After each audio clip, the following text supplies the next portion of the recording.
I'm Inwood Lane and I'm speaking. The beauty of social media is that it gives you a form to communicate. The curse about social media is that there's also many options and opportunities that comes with it. And with the help of other platforms, many people simply don't have the attention span. So if you're looking for a 30-second soundbite, this won't be it. The massacre that is happening before right before our the massacre that is happening right before our eyes is not won by violence. The massacre that is happening right now is one between our ears. A generation of uninformed and manipulated people have been the highway used by a sector of politics and people to steamroll whatever progress that has been made in this country, leading to equality, fairness, and inclusion. The triple of this matter is that this country has never been about equality, fairness, and inclusion. It has been about a group of people who became colonizers.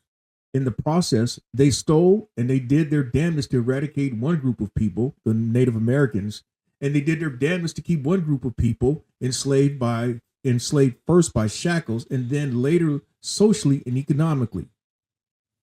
Arguments for equality, diversity, and inclusion in this country have been met with resistance by force and by policy.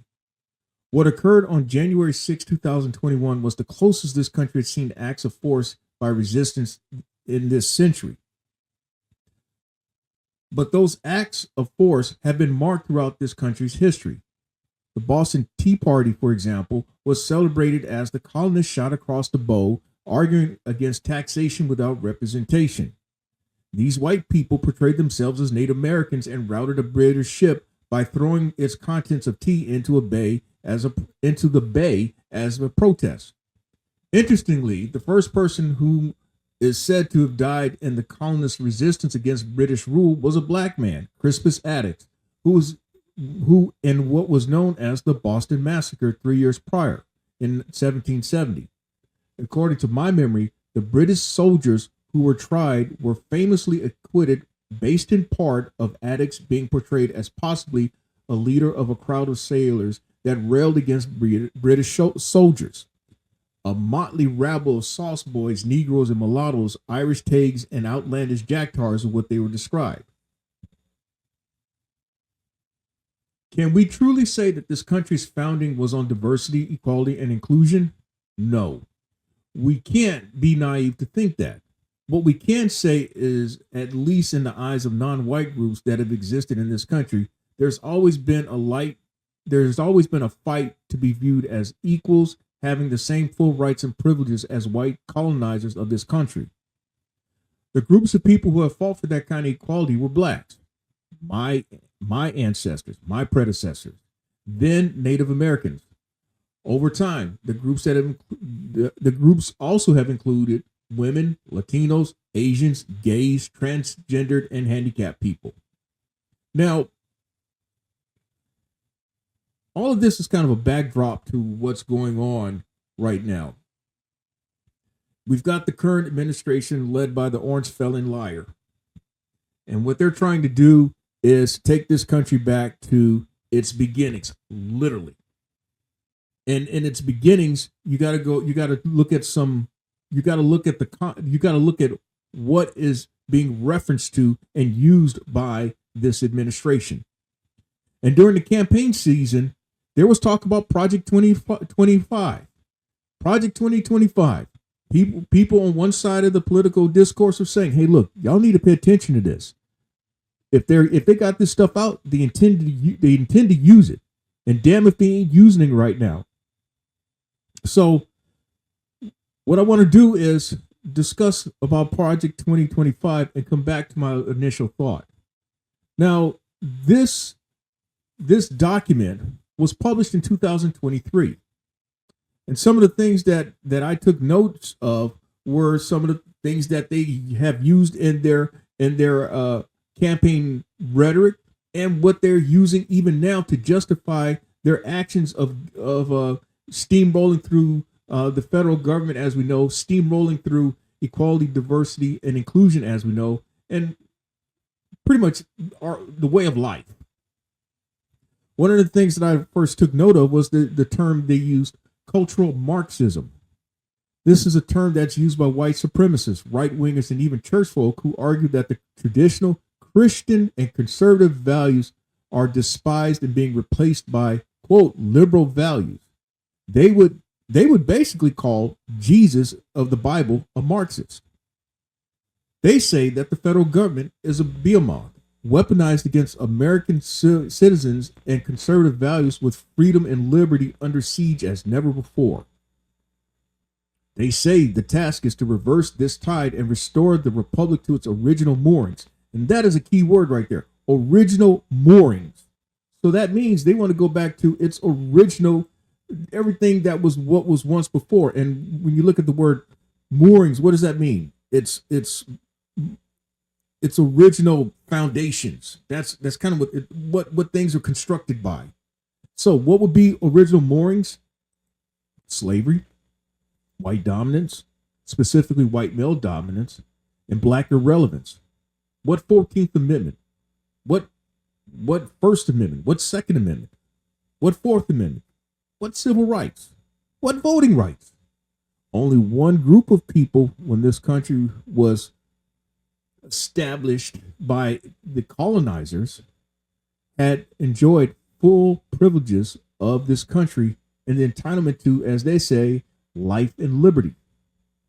They said back in 2023 they had only 2 years and one chance to get it right.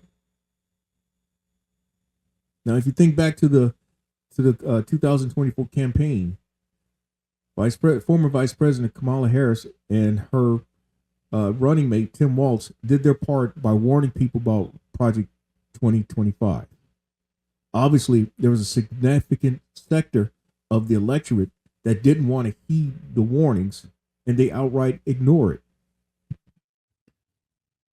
But what you got to understand is that the document that they put together had been in the making since the mid to late 1970s. It began with when Ronald Reagan was elected as the moral majority, and subsequently the Christian Coalition and other ideologues or other similar ideologues began making their voices heard in the ears of both. Subsequently, the Bush 41, George Bush, George H.W. Bush, and then Bush 43, George W. Bush, and even in the first administration of this orange felon liar. The fact of the matter is that this is their moment right now.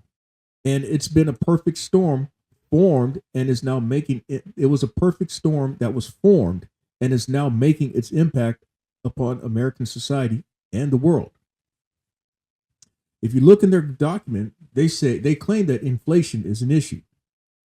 But when did inflation take off? Before you make that argument, what was its predecessor? The inflation that they were talking about during the campaign season, it was actually inflation was the makings of the inflation that they claimed had been Joe Biden's fault was actually the result of the orange felon liars' first administration. The tax breaks that were given to the rich and the mega rich, the mishandling of COVID.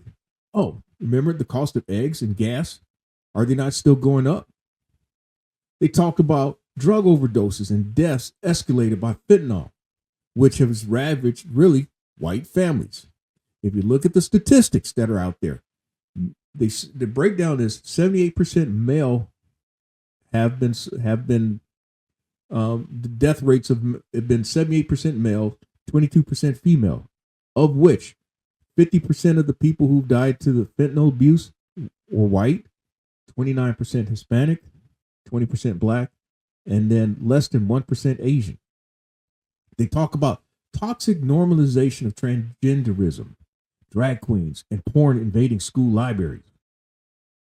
They talk about taking shots at being woke, and that's one of their favorite things right now. It's almost code words for saying black or civil rights or black anything. But what does woke really mean? Woke means being aware of social and political issues that affect black people. That's what it means. So what have been those issues then? Traditionally, it's been criminal justice system, social justice, education equality, economic equality, and basically a fair and level field that creates opportunity. So their rhetoric about wokeism is really about suppressing the black voice. It's about suppressing equality. It's about suppressing inclusion. It's about suppressing diversity. And as with so many things, the rights that many groups that are being targeted are the rights and opportunities that came after blacks gaining those rights. Next, they're talking. So that means women, Latinos, Asians, gays, transgendered, handicapped.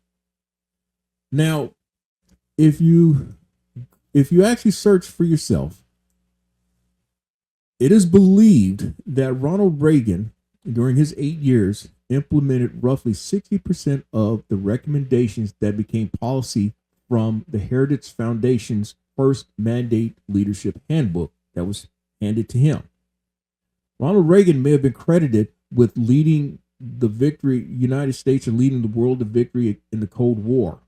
But many of his domestic and economic policies have hamstrung this country for now going on 45 years.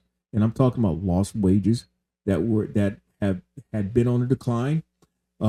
Education, the higher education, as we know, has been on decline. Social programs have been on the decline. When I think of education, I think of like Pell Grants. Pell Grants were pretty much phased out by the time I finished and earned my diploma back in the late 1980s. But there's other things that have been affected by the education system with Ronald Reagan, and that's additional research.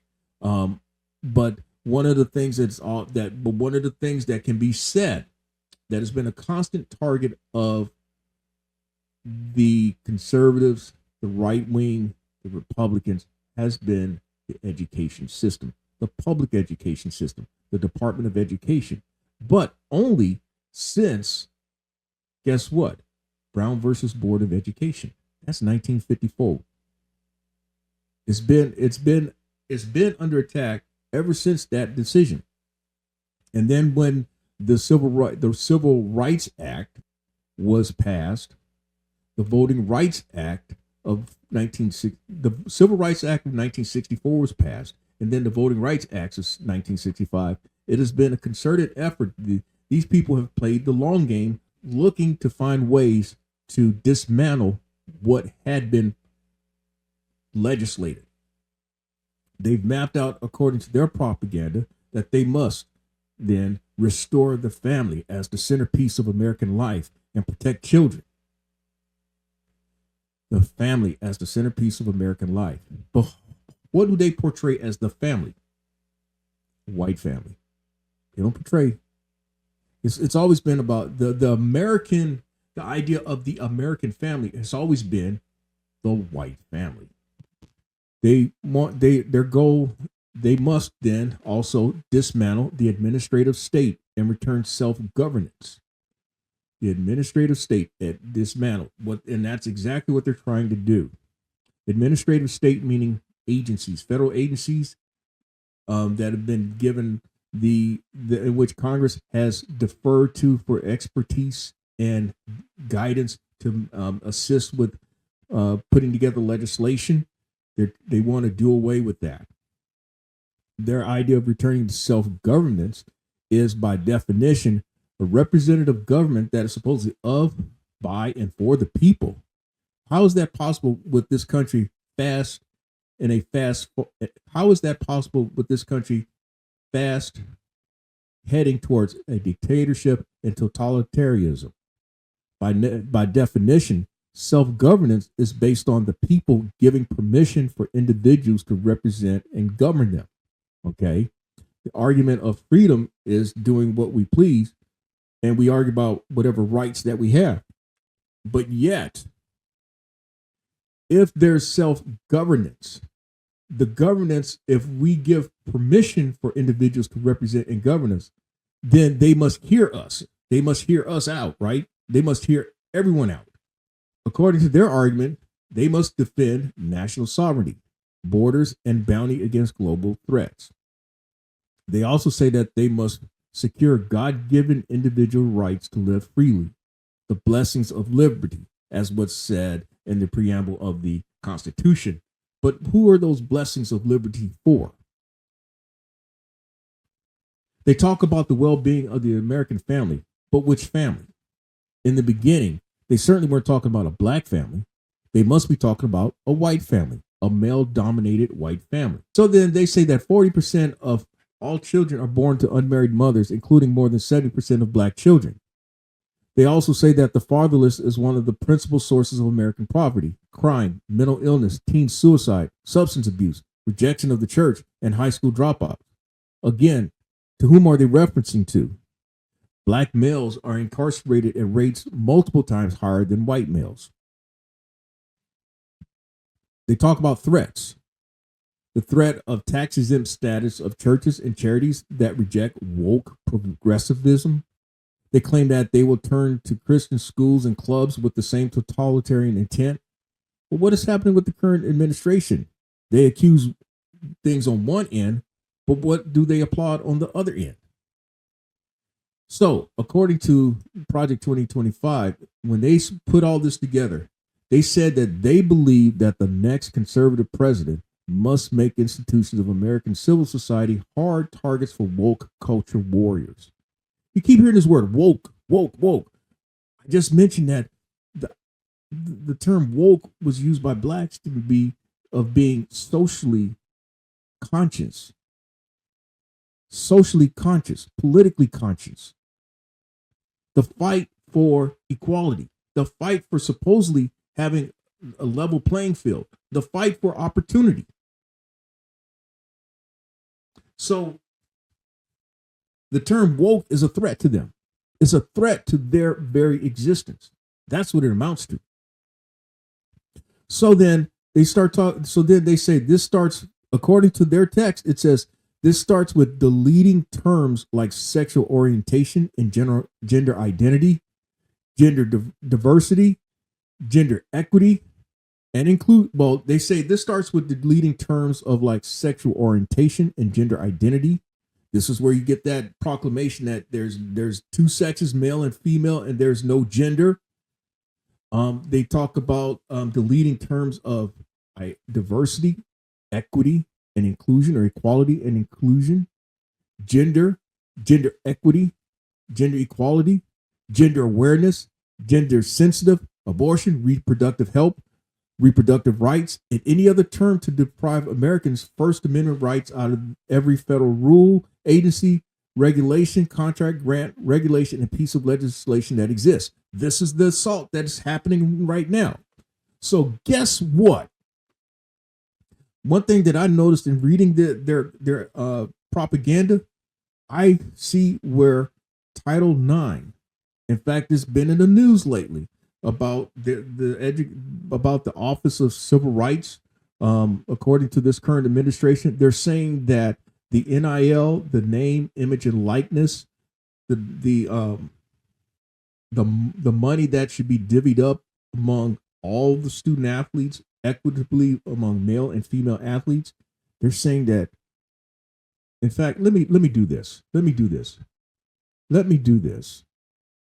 Here's an article that speaks about the current administration saying last week, back on February 12th, that the Department of Education under this current administration rescinded guidance that name, image, and likeness payments to college athletes implicate the gender equal opportunity. On February, okay, according to what occurred last week, the Department of Education under the current administration rescinded recent guidance that name, image, and likeness NIL payments to college athletes implicate the gender equal opportunity requirements of Title IX of the Education Amendments of 1972. So, in other words, according to a quick summary, was that they rescinded recent guidance that had warned NCAA schools that NIL payments could trigger the equal opportunity obligations of Title IX. The announcement indicated that the department interprets Title IX as not applying to how revenue generating athletic programs allocate compensation among their athletes. Now, according to this acting assistant secretary for civil rights, uh, the the spokesperson said that the NIL guidance rammed through by the previous administration in its final days is overly burdensome, profoundly unfair, and this is what they're calling the administrative state. That's what they're basically saying. The administrative state, and it goes well beyond what the agency guidance is intended to achieve. Without credible legal justification, the previous administration claimed that NIL agreements between schools and student athletes are a kind of financial aid and must therefore be proportionally distributed between male and female athletes under Title IX. Enacted over 50 years ago, Title IX says nothing about how revenue generating athletic programs should allocate compensation among student athletes. Now, here's the thing.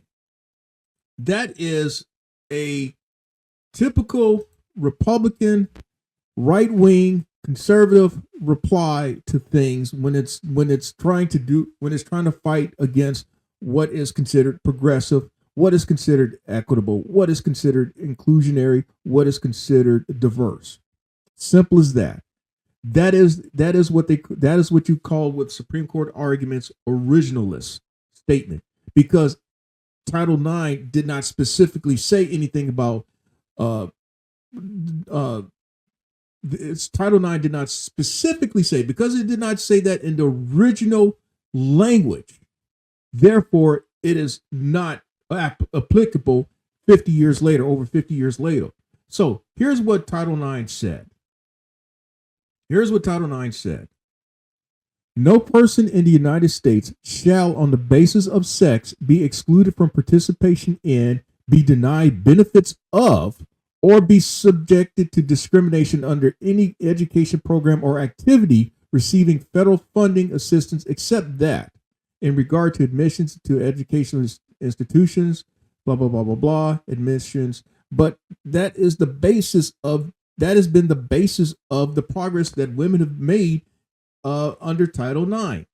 There should be no discrimination based on sex. There should be equitable treatment regardless of sex.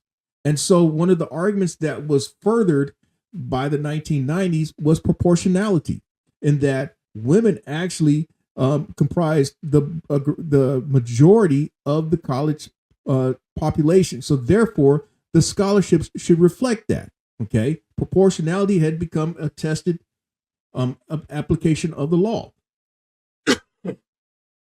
So now they're saying that because it does not talk about athletic revenues. Well, nobody was talking about athletic revenues back then, God damn it, because, hey, I'm gonna give you this as a reference. Now, with my background being of a sports reporter, most of my knowledge about college athletics dates from the 1990s to the early part of this century. So we're talking basically a 10-year span. And back then, athletic programs throughout the 1990s, their total revenue back then was like 15 million. That's on the high end. That's on your big time programs. Of course, now we're talking about athletic programs generating into the 9 figures, hundreds of millions. Say, yeah, hundreds. If they generate 200 million, you're talking hundreds of millions. But we're talking 9 digits, 9 figures. Okay, with all that money being generated, this is nothing what they had envisioned 50 years ago. But they're saying because it's not in that original language, oh no. But clearly, what it says here is that no person in the United States on the basis of sex shall be excluded from participation in, be denied benefits thereof, or be subjected to discrimination under any education program or activity receiving federal assistance, except that. Okay, so what they're trying to do is take women athletics back, at least from the distribution of NIL money, 30 years. And this is one of the arguments that some of the women coaches have already said, that they're trying to take women athletics back from financially 30 years. But anyway, I must move on.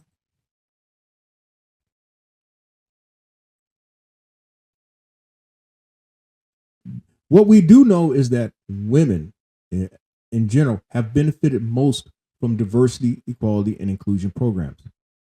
And women are targeted just as much as blacks, Latinos, Asians, gays, transgendered, and handicapped people. The only group of folk who really aren't being targeted are white males. In fact, we should also add the white, supposedly Christian male. Now, what they want are school choice and school vouchers. This is why they wanted to fund education. But let me ask you from a historical question. When did all this talk about doing away with the Department of Education occurred? Post Brown versus Board of Education. That's going back 71 years, 1954. I posed that question earlier, but I'm posing it again. Many colleges and universities did not fully integrate until the late 1960s and early 1970s. In the primary and at the primary and secondary school levels, many school districts did not fully integrate until busing occurred in the 1970s. So what happened? White flight. The tax dollars left with them and left the school districts in the inner cities be left to disintegrate. I'm reminded of the story of Jaime Escalante, who's the subject of the movie Stand and Delivered. So now I've got more to share. And so what I'm going to do is break this up into two parts. And part two is going to be a continuation of this. And so if you like the content that's been provided in this segment of I'm Speaking, hey, hit that subscribe button. Give my content a thumbs up. Share my content among others. And I definitely welcome your comments in this section below. I'm Inwood Lane, and I'm speaking.